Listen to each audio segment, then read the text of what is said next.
तर मी आज स्वामींसाठी बनवलेली मस्त अशी मूग डाळीची पुरणपोळी. तर चला पूर्ण रेसिपी तुमच्यासोबत पुढं मी शेअर करणारच आहे आणि ह्याचा लॉंग व्हिडिओसुद्धा बनवलेलाच आहे.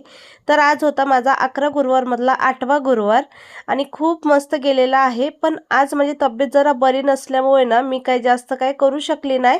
पण जेवढं होईल तेवढी मी सेवा करायचा प्रयत्न भरपूर केलेला आहे आणि हे लॉंग व्हिडिओमध्ये मी सर्व सांगितलेलंच आहे.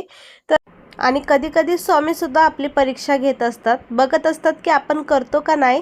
पण मी केलं बरं का, मी काही पण असू दे तरी पण मी आज केलेलंच आहे. आणि मी स्वामींपाशी बसायचे ना, माझी खरंच तब्येत खराब आहे असं मला स्वतःलाही वाटत नव्हतं. तर आरव पण खूप दिवसापासून मागं लागलेला पुरणपोळी बनव म्हणून म्हणलं चला आज हेल्दी वेनेच बनवूया. कारण की चण्याची डाळ कशी खूप जड जाते आणि मुगाची डाळ कशी हलकी असते त्यामुळे.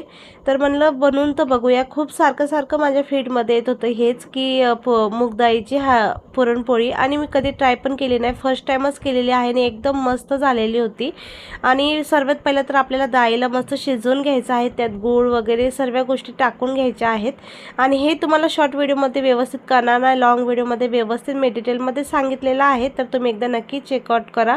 आणि बघू शकता पुरण तर एकदम पेड्यासारखं झालेलं आहे आणि खायलासुद्धा तेवढीच प्रोटीनयुक्त आहे बघा मूग डाळीची असल्यामुळे. आणि पचायलासुद्धा तेवढीच हलकी आहे. त्यामुळे एकदा नक्की ट्राय करा. अजिबात फाटणार नाही पुरणपोळी, एकदम परफेक्ट होणार. एकदा माझ्या बोलण्यावरनं तुम्ही करून बघा म्हणजे तुम्हाला कळेल. तर आता हे बघा मी पुरण भरलेलं आहे आणि पोळ्यांमध्ये आणि मस्त असं लाटून घेतलेलं आहे गरगर गरगर. मस्त झालेली पुरणपोळी. आणि बघा तुम्ही आता कशी टम फुगते आणि पोरांनासुद्धा घरात इतकी आवडलेली ना, खूप म्हणजे खूप आवडली त्यांनासुद्धा पुरणपोळी. आणि मी आता नेक्स्ट टाईम पण अशीच बनवणार आहे, चण्याची डाळाची नाही बनवणार आता मी. तर एकदा नक्की ट्राय करा आणि मी पण केलेलं आहे तर तुम्ही पण करा. तर आजचा छोटासा मिनी ब्लॉग तुम्हाला कसा वाटला नक्की सांगा. आणि आजचा मेनूमध्ये फक्त आणि फक्त रव्याची खीर आणि पुरणपोळी होती आणि मयंक बघा किती मस्त आवडीने खात